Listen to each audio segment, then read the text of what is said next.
Oke, baik. Selamat sore kawan-kawan sekalian. Selamat datang untuk Ken dan Tian ya, karena minggu lalu sih belum bisa gabung dengan kita. Hari ini ternyata Mas Nugi yang belum nongol ya. Oke, gak apa-apa. Nanti dilanjutkan. Penting ada linknya sudah kita kasih. Baik kawan-kawan sekalian, sebelum kita mulai, mari kita bersama-sama berdoa terlebih dahulu. Mari kita berdoa. Allah Bapa kami yang bertahta dalam kerajaan surga yang mulia, saat ini Tuhan kami datang kepadamu. Kiranya Engkau mengaruniakan kepada kami waktu di depan ini untuk boleh beberapa saat untuk bersama-sama memikirkan belajar tentang Engkau.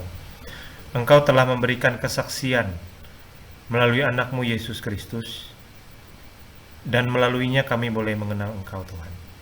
Oleh karena itu, pada hari ini, sore hari ini kami mohon kembali, kiranya Engkau pun memimpin perjumpaan kami saat ini Tuhan. Sehingga kami kembali disegarkan, kami boleh memahami, kami boleh mengerti untuk apa Tuhan menciptakan kami dan kenapa kami harus ada di muka bumi ini. Demi nama Yesus Kristus, Tuhan kami yang mulia. Amin. Oke, kita akan melanjutkan ya. Mari bersama-sama kita menaikkan pujian nomor 19. Pujian ini Tuhanku Yesus. Kita naikkan bait yang pertama. 1, 2, 3. Tuhanku Yesus, Raja alam raya, Allah dan manusia, Kau ku kasihi,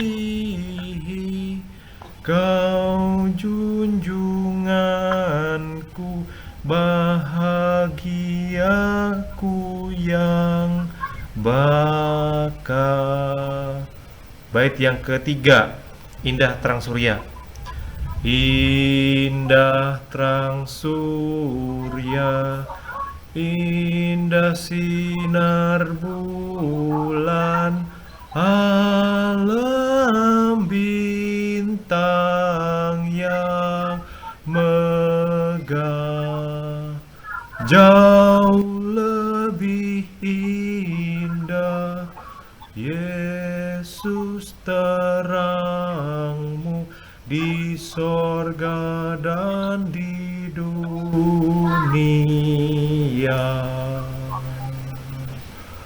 Oke, kita ambil sikap berdoa, kita masuk di dalam doa. Tuhan, sebelum kami membahas tentang firman-Mu, berdiskusi dengan teman-teman pada sore hari ini, Tuhan kiranya memberikan kepada kami pencerahan Tuhan melalui Alkitab, agar kami boleh memahami melalui tulisan karya Tuhan yang boleh Tuhan anugerahkan kepada kami manusia yang ada di bumi ini. Demi nama Yesus Kristus, terpujilah nama-Mu. Amin. Oke ya, kita akan lanjutkan kembali pertemuan kita minggu yang lalu ya. Jadi hari ini kita akan berbicara kembali mengenai mengapa kita belajar tentang doktrin Allah.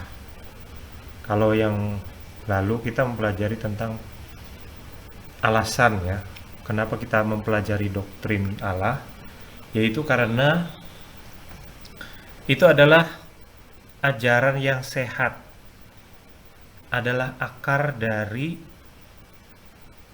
iman percaya kita. Jadi ibaratnya itu seperti kita mengakui bahwa kita dilahirkan dari kedua orang tua kita. Jadi kita mempunyai yang namanya sejarah. Kita mempunyai yang namanya keturunan, atau kita mempunyai yang namanya asal, ya, asal kita dari mana. Kita harus tahu itu. Jadi melalui ajaran yang sehat, kita bisa semakin mengerti, ya. Kita bisa terhindar dari pikiran-pikiran sesat atau hal-hal yang bisa membuat itu jadi berhala dalam hidup kita. Oke ya. Nah, semua itu diawali dari apa? Dari kesaksian bahwa Tuhan memberikan penyataan kepada manusia melalui firman Tuhan, melalui Yesus Kristus, sehingga kita bisa mengenal Dia. Tanpa penyataan dari Dia, kita tidak akan mungkin bisa mengenal. Dan ini adalah basic fondasi untuk kita bisa melanjutkan seluruh kehidupan kita. Karena fenomena apapun yang ada dalam dunia ini ditopang dari keberadaan Allah, ya. Nah, berikutnya adalah kita akan melihat, ya. Melihat di sini. Ntar Pak Ronald bagikan ya presentasinya dulu. Oke, sebentar. Oke, Mas Nugi bergabung, puji Tuhan ya. Mas Nugi, selamat datang Mas. Sudah bisa dengaran ya suaranya ya? Kalau masih belum bisa, silahkan di chat aja, gak apa. Oke ya. Nah, ini sekarang Pak Ronald bagikan presentasinya di sini ya. Oke. Nah, jadi di sini kita lihat ya. Kita lihat di sini ya. Sudah terlihat enggak slide-nya? Sudah ya? Oke. Ya, jadi pertama ya, kita melihat terlebih dahulu ada 4 hal di sini yang kita bahas. Pertama, relasi yang hidup dan nyata dengan Allah. Jadi maksudnya relasi yang hidup dan nyata dan Allah ini apa? Nah, di sini ya. Terdapat relasi yang kuat ya antara apa yang dipahami tentang Allah dan hidup kerohanian. Jadi ada hubungan, ada konektivitas. Ketika kita berbicara tentang Allah, maka kita juga berbicara tentang hidup kerohanian kita.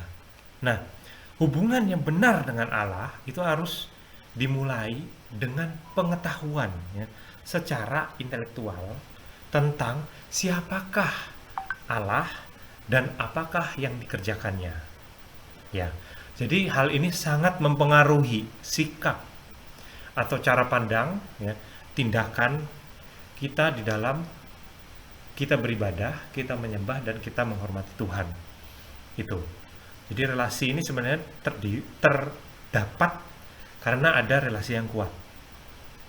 Kemudian yang kedua, pengenalan yang sejati tentang Allah itu akan membawa kita manusia itu kepada hubungan ya dan pergaulan yang benar. Jadi relasi ini ternyata dampaknya itu akan memberikan hal yang sangat positif di dalam kehidupan kita.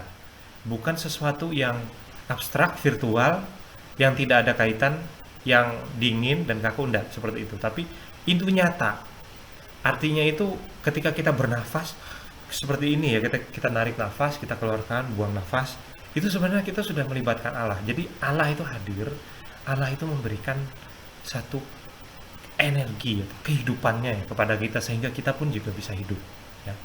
Nah, jadi dari situ manusia itu tahu di mana dia harus berdiri dan bagaimana harus bersikap di hadapan Allah ya. Jadi ada 2 hal di sini ya terkait dengan relasi yang hidup dan nyata dengan Allah. Yang pertama, dia mempunyai relasi yang kuat tentang apa yang dipahami tentang Allah. Jadi ada hubungan yang benar dengan Allah yang harus diawali bukan dari hati saja ya, tetapi dari pengertian, dari kita belajar firman. Contohnya saat ini kita belajar katekisasi, kita belajar tentang Allah karena Allah menyatakan dirinya kepada kita ya. Jadi pengenalan ini akan memberikan satu kehidupan atau satu energi yang positif dalam hidup manusia seperti itu ya. Oke. Kemudian selain itu, berikutnya adalah mendapatkan kehidupan yang berarti ya. Jadi pengertian akan Allah itu menjadi dasar pandang terhadap semua realitas yang ada di dalam dunia sejak awal. Jadi segala sesuatu realita yang ada di dalam dunia ini itu berawal dari pribadi Allah. Ketika Alkitab mengemukakan pada mulanya Allah menciptakan langit dan bumi. Jadi di situ ada satu realita awal di mana segala sesuatu itu bertumpuk, bertopang pada realitas itu. Jadi realitas Elohim bara Bereshit, ya. Jadi itu dalam bahasa Ibrani Elohim bara Bereshit. Jadi bara itu dia menciptakan. Bara dalam bahasa Ibrani itu adalah mencipta, dan sifatnya ini hanya bisa dikerjakan oleh Allah, bukan manusia. Ya. Kalau misalnya create itu manusia masih bisa, tapi kalau sudah bara, nah itu bukan create lagi ya, itu ya. Oke. Nanti ke depan kita akan lebih jauh lagi menyelidiki itu ya. Oke. Kembali ya, Alkitab mengemukakan bahwa diri Allah adalah sumber ya dari segala yang ada di alam semesta. Jadi segala sesuatu tidak mungkin dan tidak bukan ada karena diawali oleh realitas keberadaan Allah. Dan kemudian pada mulanya ya, ini kebenaran Allah menjadikan langit dan bumi ya. Itu di pertemuan kita yang pertama dan kedua itu diulang-ulang tentang Kejadian 1 ayat 1. Nah, kalimat ini sebenarnya apa? Kalimat ini ya merupakan dasar dari segala pengertian tentang semua keberadaan. Jadi pengertian kita untuk memahami semua keberadaannya apa? Yaitu Kejadian 1 ayat 1. Jadi tidak ada hal lain yang lebih utama dari hal ini. Jadi tanpa Kejadian 1 ayat 1 itu tidak mungkin ada Keluaran, Imamat, Bilangan, Ulangan, Maleaki, Perjanjian Baru. Itu tidak mungkin. Jadi itu harus diawali dengan Kejadian 1 ayat 1. Jadi sehingga ini adalah pemaknaan ya. Kemudian yang ketiga, segala sesuatu yang lain yang dicatat di dalam Alkitab itu berdiri di atas dasar kebenaran penyataan ini. Jadi segala sesuatu yang dicatat dalam Alkitab ya. Contohnya di dalam setelah kitab Kejadian itu kitab Mas Tian, setelah kitab Kejadian itu kitab apa Mas Tian?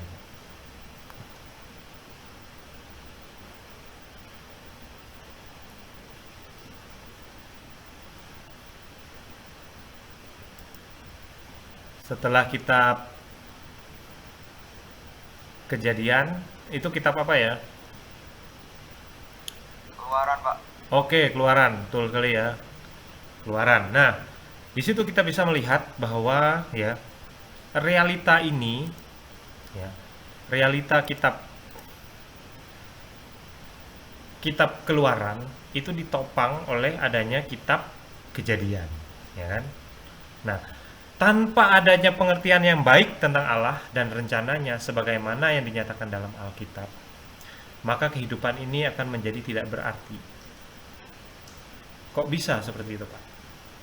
Ya jujur bagi kita harus akui bahwa di dalam dunia ini apa sih yang sebenarnya bisa memuaskan manusia? Oke lah, kekayaan. Oke lah, kebijaksanaan. Oke lah, apa lagi ya? Kebijaksanaan, kekayaan, kekuatan ya. Masih ingat ya? Masih ingat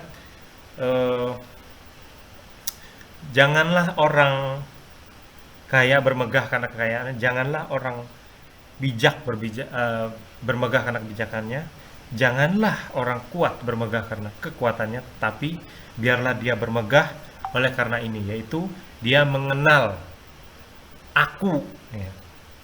Itu ada di kitab Perjanjian Lama ya, kitab Perjanjian Lama. Itu di kitab mana, Mas Cafan?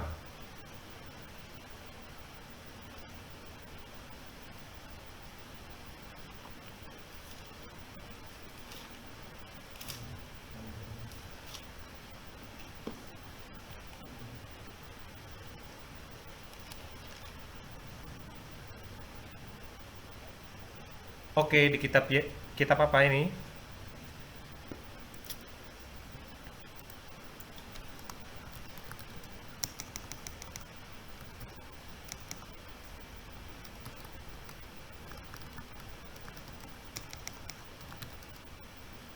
Karena chat ya. Kitab apakah yang berbicara tentang mengenal? Yeremia. Betul sekali. Yeremia bab berapa? Lengkapnya. Yeremia.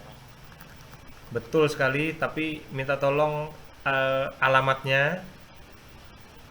Kebahagiaan manusia. Ya. Nah, ini. Oke, kitab apakah yang berbicara tentang mengenal Allah adalah kebahagiaan. Maaf. Koreksi ya. Koreksi kata kebahagiaan manusia. Oke. Ya, jadi ada di Yeremia pasal berapa? Pasal 9 ayat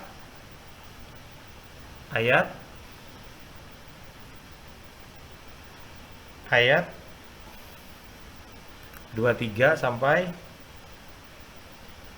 24. Oke. Nah, itu ya kebenarannya. Oke, kita lanjut lagi. Lanjut lagi kita ya. Oke, ini bagian yang terakhir. Ini yang ketiga. Yang keempat adalah alasannya adalah demi keselamatan. For our safe. Safe. Jadi di dalam bukunya Knowing God, J.I. Packer, ya, di situ J.I. Packer mengatakan bahwa dunia ini menjadi asing, aliens, ya, dan tempat yang menyakitkan. Ya betul memang. Siapa yang tidak mengatakan, siapa yang tidak menyangkal hal ini? Kita semua lahir, ya kan? Bertumbuh, itu juga kan menyakitkan, menderita. Ya, kita melewati kehidupan proses menyedihkan, ya kan? Ada juga bahagianya, ada kecewa, ya. Jadi dalam kehidupan dalamnya adalah penuh kekecewaan, tidak menyenangkan. Seperti itu ya. Jadi di sini dia mengatakan bahwa di dalam bukunya ini ya, Knowing God, mengenal Allah, bahwa dunia ini menjadi asing dan tempat yang menyakitkan, dan kehidupan di dalamnya adalah kehidupan yang penuh dengan kekecewaan dan tidak menyenangkan. Tidak menyenangkan ya, bagi mereka yang tidak mengenal Allah. Jadi bagi orang yang menolak, yang menyangkal keberadaan Allah, maka dunia ini menjadi asing, ya, tempat yang menyakitkan, tempat yang penuh dengan penderitaan. Ya, berbeda dengan orang yang kita tadi sudah temukan ya di Yeremia pasal 9 ayat 22-23, orang yang justru mencintai dan mengenal Tuhan, itu dia fulfillness-nya, kebahagiaan itu sangat terasa di dalam hidupnya, ya. Oke, tanpa ya pengertian akan hal ini, seorang hanya akan menyia-nyiakan kehidupan dan kehilangan jiwanya.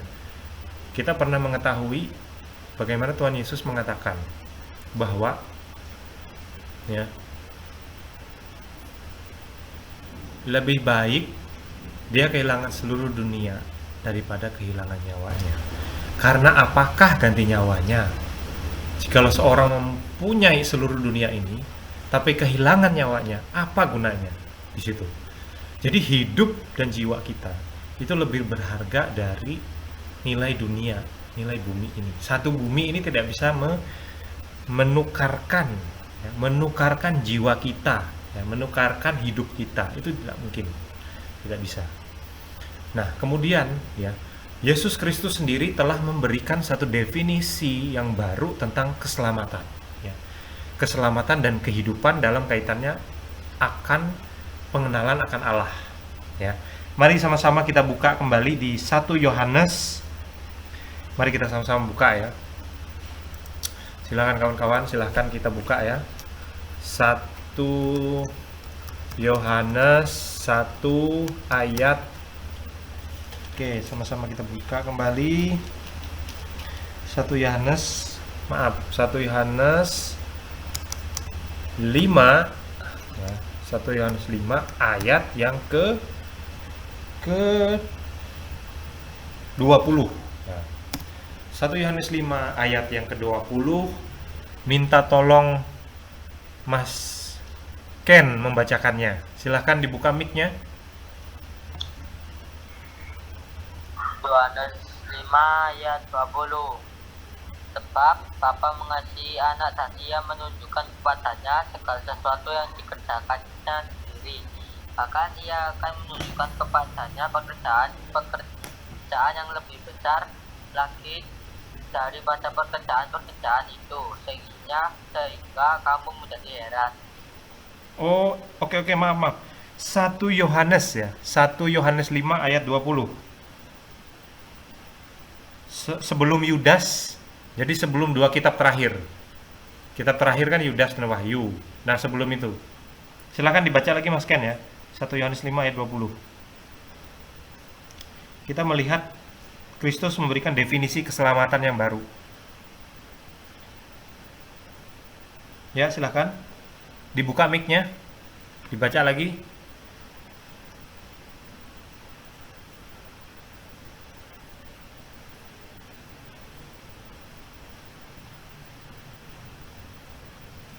Mas Ken, silakan dibaca lagi.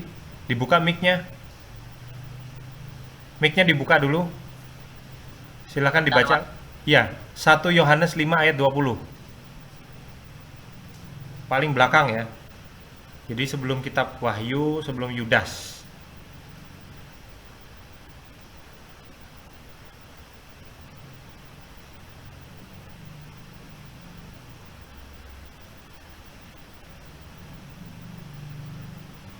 Ya Pak.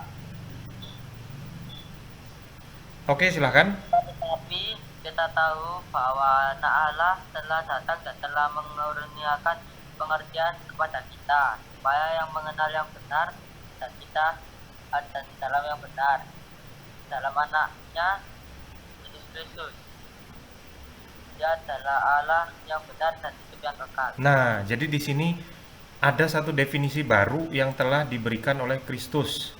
Jadi apa itu kehidupan yang kekal? Jadi di dalam doanya ya, ia mengatakan bahwa kehidupan kekal itu adalah mengenal Allah ya. Mengenal Allah dan mengenal Yesus Kristus yang telah diutus Bapa ya. Yohanes 17 ayat 3.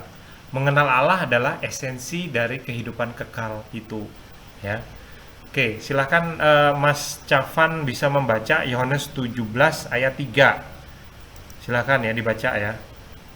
Yohanes 17 ayat 3. Mas Cafan, silakan.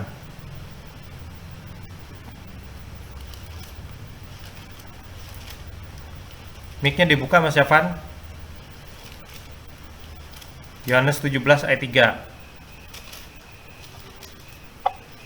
Inilah hidup yang kekal itu, yaitu bahwa mereka mengenal Engkau satu-satunya Allah yang benar dan mengenal Yesus Kristus yang telah Engkau utus. Iya. Jadi hidup kekal itu apa sih sebenarnya? Apakah di surga? Apakah di langit yang baru? Itu ternyata enggak. Inilah hidup yang kekal itu, yaitu bahwa engkau mengenal ya, mengenal engkau satu-satunya Allah yang benar dan mengenal Yesus Kristus yang telah engkau utus. Ketika kita mengenal Yesus Kristus, maka kita mengenal yang namanya hidup kekal atau keselamatan itu ya. Jadi di sini definisinya telah diberikan satu hal yang baru. Nah, kehidupan yang kekal itu tidak saja berbicara tentang kehidupan bersama ya, kehidupan bersama dengan Allah di sorga ya, melainkan mengenai bagaimana kita mengetahui dan mengalami kehidupan itu saat ini dan di sini ya. Jadi saat ini dan di sini yaitu kehidupan yang penuh berarti dan bertujuan dalam rencana Allah.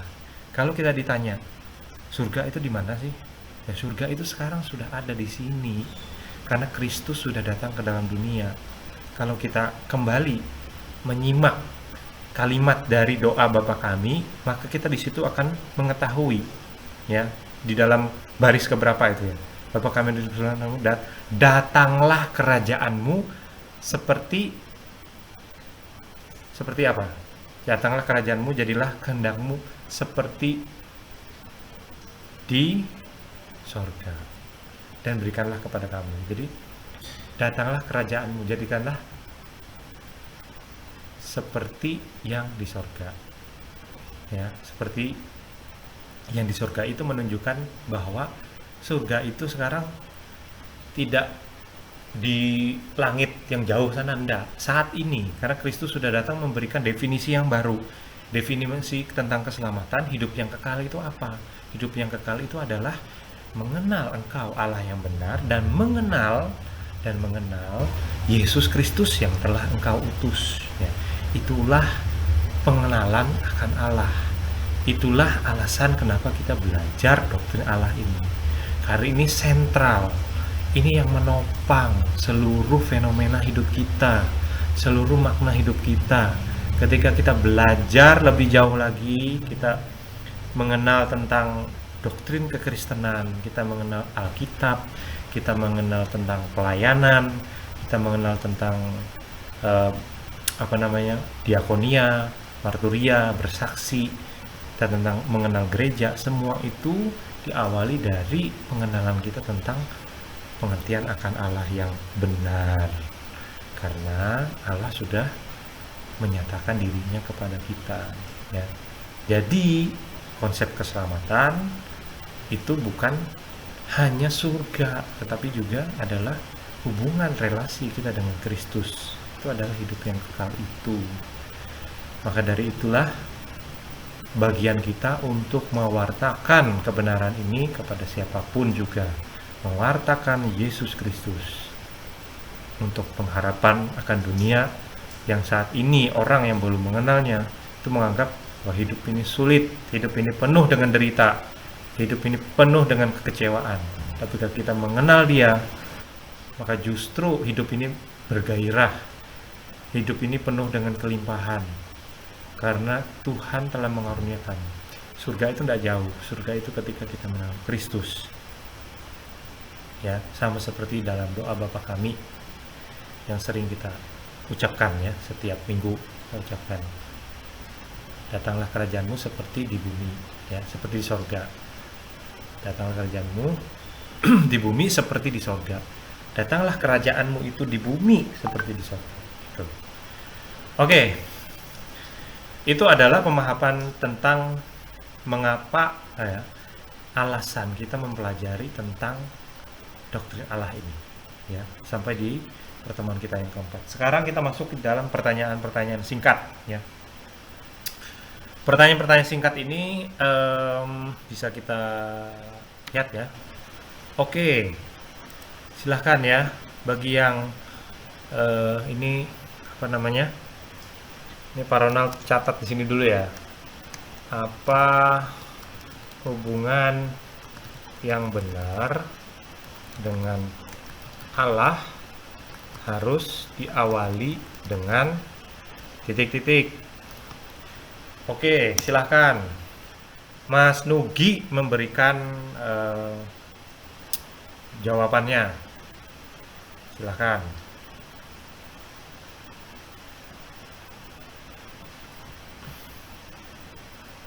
Apa hubungannya benar dengan Allah? Itu harus diawali dengan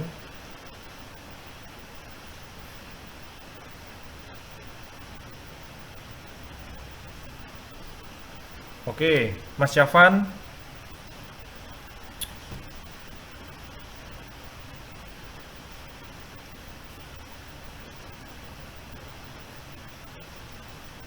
Silakan Mas Syafan, Mas Tian. Silakan di chat, ya, diketik, ya, jawabannya di sana.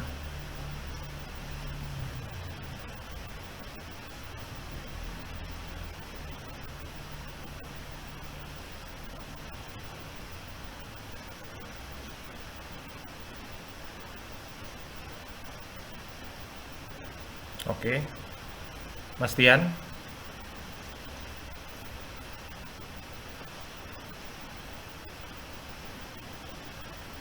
Silakan ditulis jawabannya di situ, dikirim lewat chat.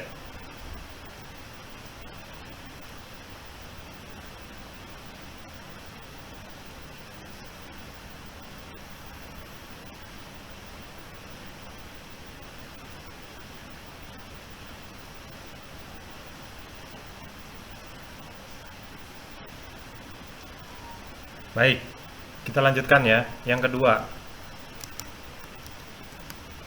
bagaimana sifat hubungan atau relasi antara pemahaman tentang Allah dan hidup kerohanian. Nah, bagaimana sifat relasinya apa? Apakah relasinya kuat, apakah relasinya lemah, apa tidak ada kaitan sama sekali, seperti terpisah begitu ya? Silakan.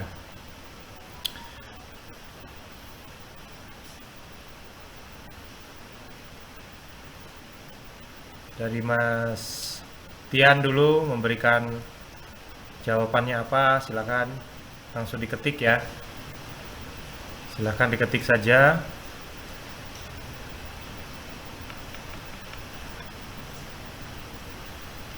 Oke, kemudian Mas Ken, silakan. Jawabannya Mas Ken.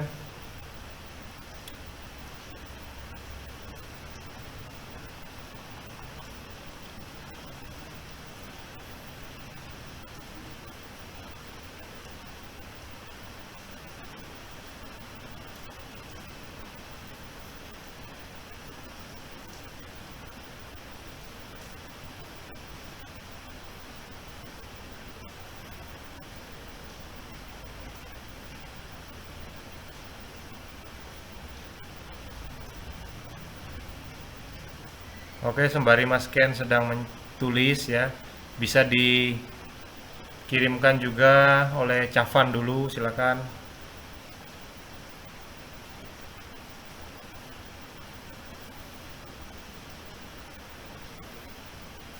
Oke, oke, silakan Mas Nugi. Oke, terima kasih ya.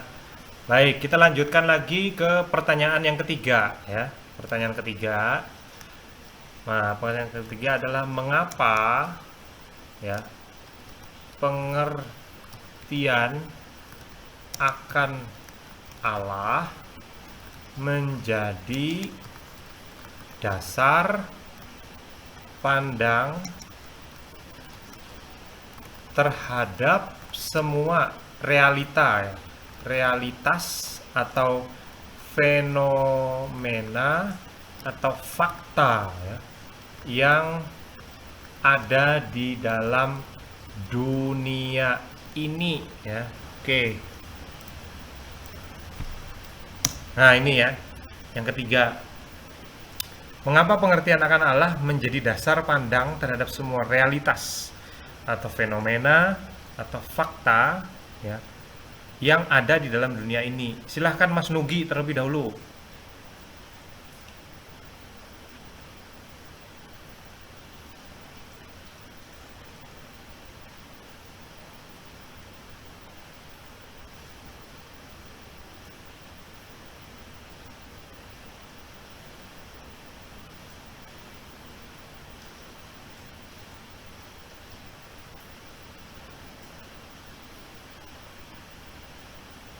Oke, silakan Mas Ken.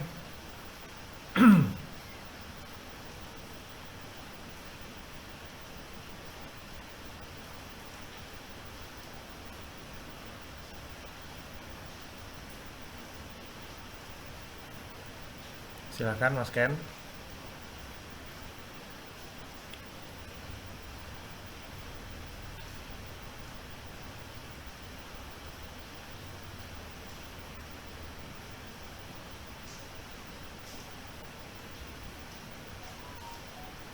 Oke, silakan Mas Tian. Mas Tian bisa mengirimkan jawabannya.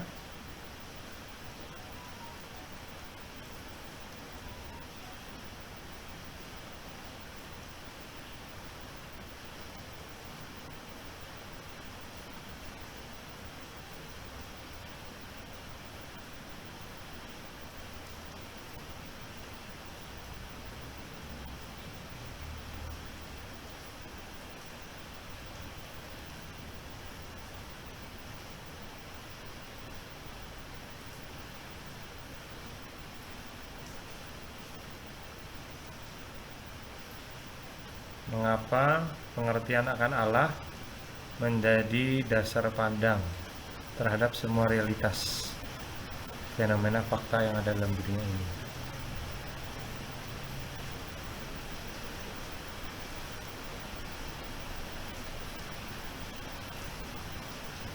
Baik, oke. Iya, karena dia adalah dasar ya, penopang ya, menopang. Oke, Cavan, silakan Cavan.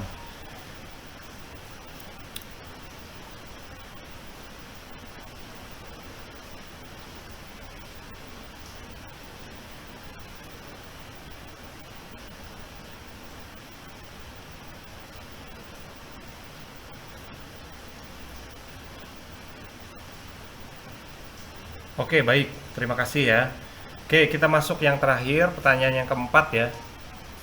Apa definisi keselamatan yang diberikan oleh Tuhan Yesus? Oke. Tadi baru saja kita bahas ya, definisi keselamatan yang diberikan oleh Tuhan Yesus itu sekarang apa? Dari dua kitab yang kita baca tadi, Yohanes 17 ayat 3 dan 1 Yohanes 5 ayat 20. Oke, silahkan dari Mas Cavan ya.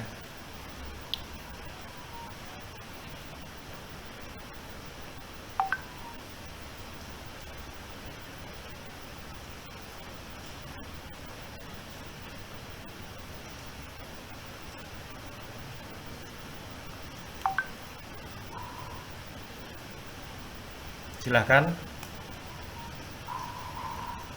bisa dituliskan di situ, Mas Cavan.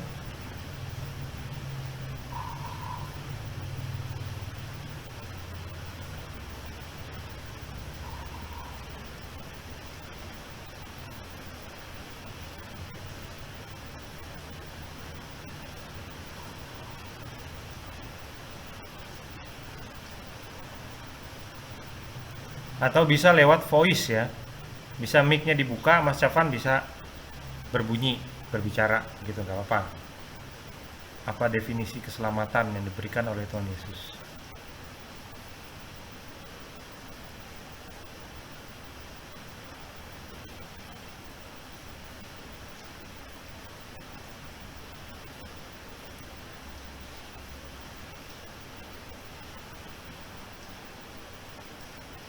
Keselamatan itu sama dengan hidup kekal ya, keselamatan. Tadi kalau kita baca, dimaknai dengan definisi yang baru oleh Tuhan Yesus. Kalau orang secara umum mengenal kalau keselamatan itu kan masuk surga begitu ya, tinggal di Firdaus seperti itu. Nah, kalau dalam Kekristenan itu definisinya berbeda ya kan.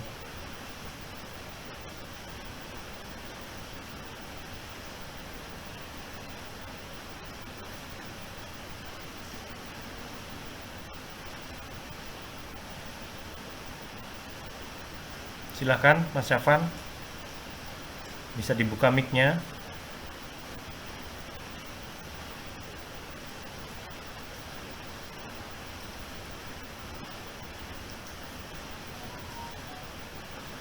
Atau ditulis saja enggak apa-apa, ditulis di chat saja ya, enggak apa-apa.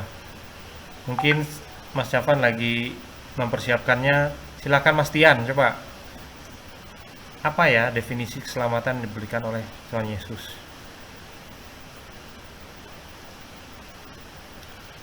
Dari dua ayat yang kita baca tadi.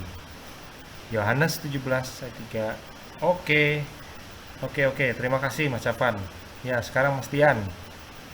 Dari Yohanes 17 ayat 3 dan 1 Yohanes 5 ayat 20.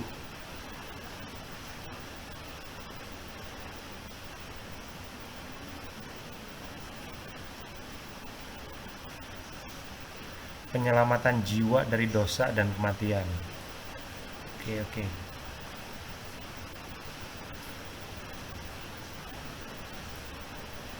Hidup yang kekal, puji Tuhan. Oke, sekarang Mas Ken, silakan. Apa definisi keselamatan yang diberikan oleh Tuhan Yesus dari ayat yang Tadi Mas Ken baca ya. Yaitu apa itu? 1 Yohanes 5 ayat 20 tadi.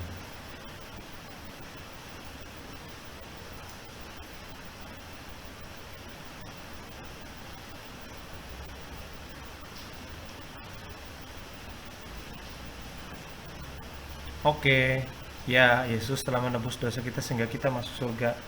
Baik, jawabannya yang lugas, hebat, sip. Mas Nugi, silakan Mas Nugi.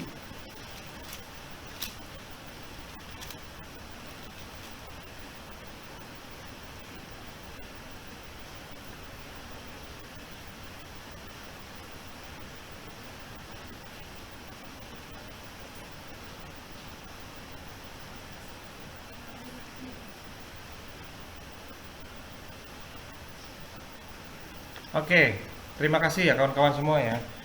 Jadi dari 4 pertanyaan ini kita sudah menemukan ada satu pola bagaimana sebab kita harus mengenal Allah ya. Kita coba lihat, saya akan buka lagi di sini ya.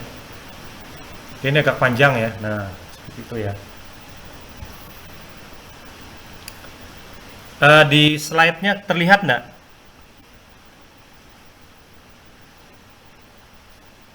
Halo kawan-kawan, kelihatan ya slide-nya ya? Terlihat, Pak. Oke ya. Ya jadi di situ yang kuning-kuning itu ya.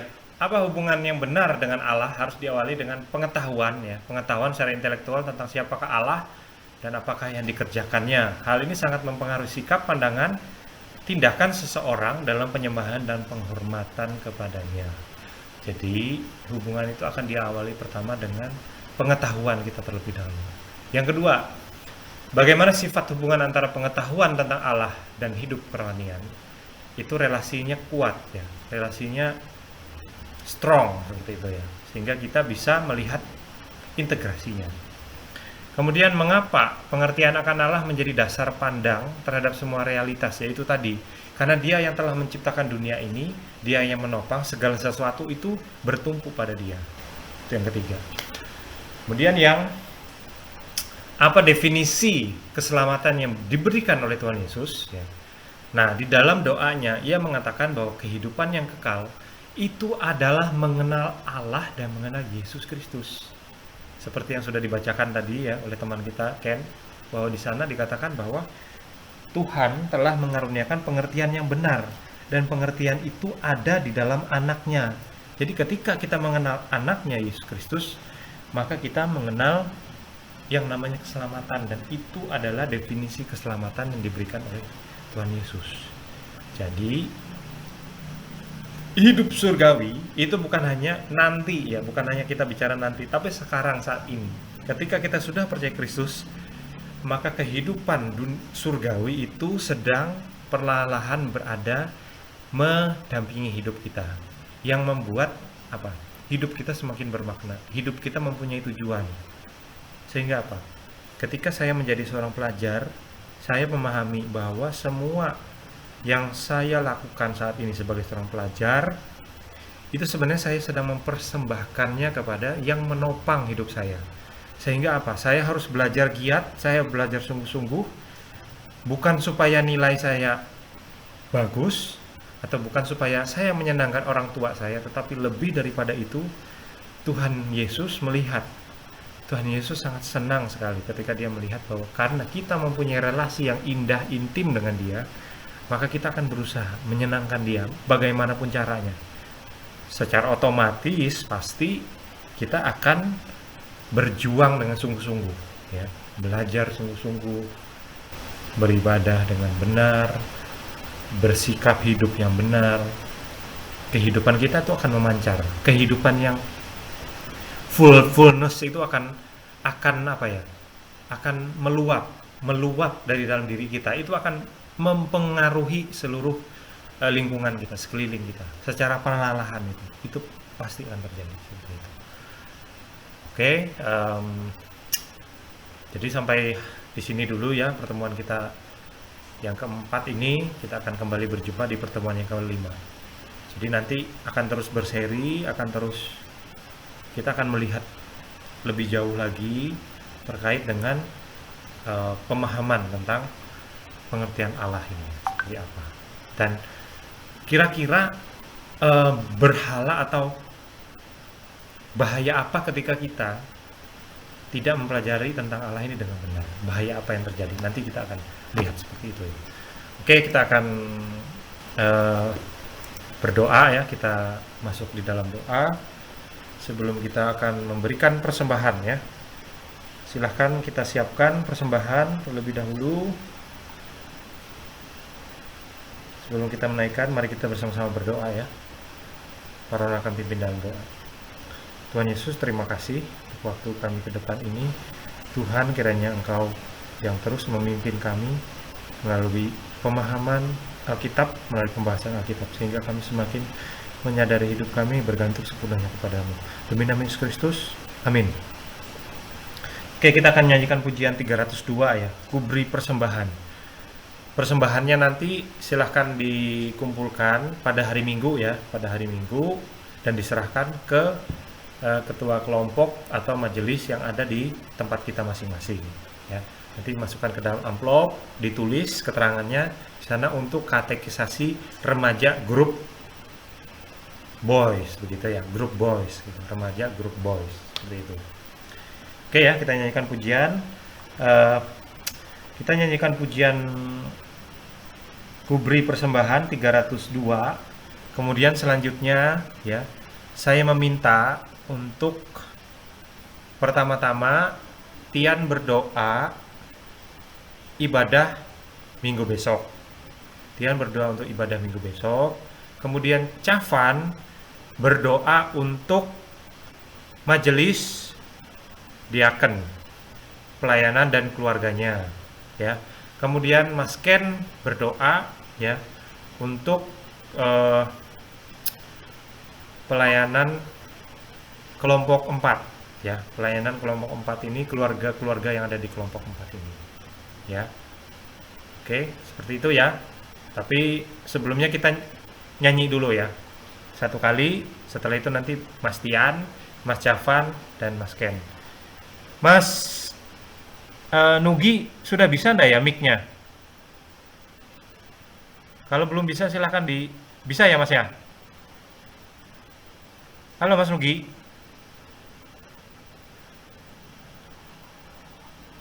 Oh iya, agak kecil ya. Oke, nggak apa. Minggu depan ya Mas, gantian ya gilirannya. Oke, nggak apa Mas Nugi. Oke, kita nyanyi ya, 1, 2, 3.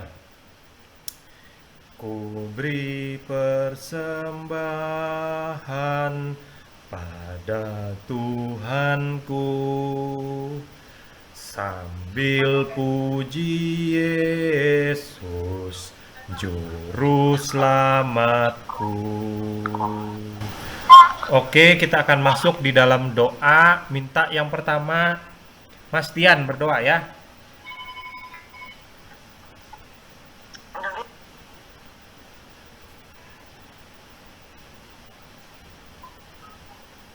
Teman-teman, marilah kita berdoa. Tuhan, terima kasih karena Engkau telah menyertai kami dalam katekisasi pada pertemuan kali ini. Semoga pada pertemuan di minggu depan kami dapat menjalankan katekisasi lagi dan dapat berjalan lebih lancar daripada hari ini. Terima kasih dari Tuhan. Haleluya. Amin.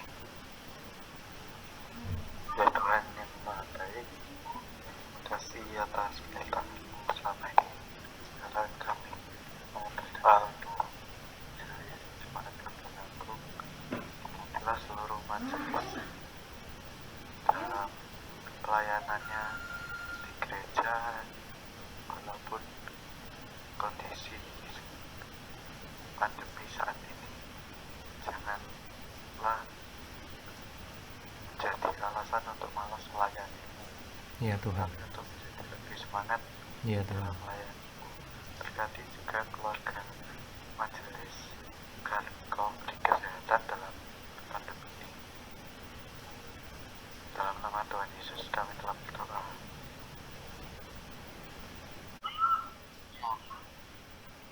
Tuhan, saya akan berdoa untuk kelompok 4 supaya bisa